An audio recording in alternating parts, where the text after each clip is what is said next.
भंडारे की 40 सब्जियां स्टू। एक छोटे से गांव में हर साल रामनवमी पर भंडारा होता था। गांव के मंदिर के आंगन में इतना बड़ा कड़ाही लगती कि उसमें पूरा तालाब समा जाए।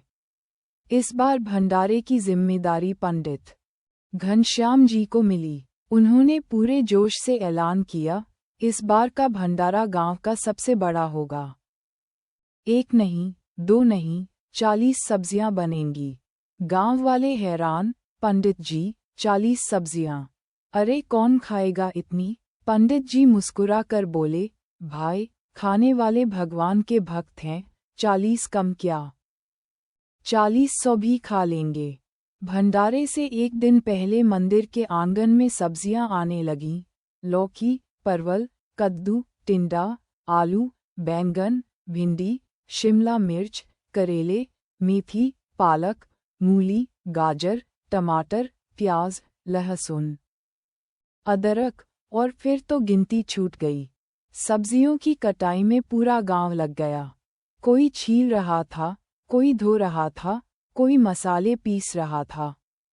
तभी एक बूढ़ी दादी बोली, पंडित जी, सब्जियां तो ठीक हैं, पर स्वाद का क्या? कहीं ऐसा न हो कि 40 मिलकर भी बेस्वाद बन जाएं। पंडित जी ने हंसते हुए कहा, दादी, स्वाद का जिम्मा भी भगवान के भरोसे।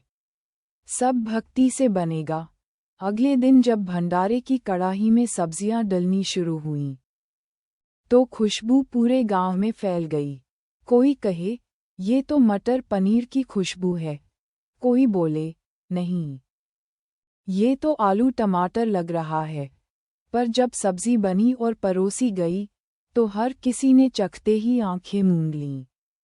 किसी ने कहा, अरे, इसमें तो सब स्वाद एक साथ हैं, मीठा, नमकीन, तीखा, खट्टा, सब कुछ। पंडित जी मुस्कुराए, जब सब सब्जियां मिल जाएं, तो भक्ति का स्वाद खुद बन जाता है। उस दिन से गांव में एक कहावत चल पड़ी, जहां सब मिलकर पकते हैं, वहां स्वाद अपने आप बनता है।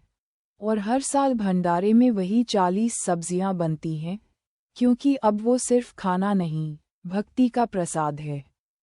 चेरी ब्लॉसम, क्या तुम चाहोगे, बलबल, कि मैं अगली बार इसी कहानी का दूसरा भाग लिखूं? भंडारे की मिठाई वाली गलती।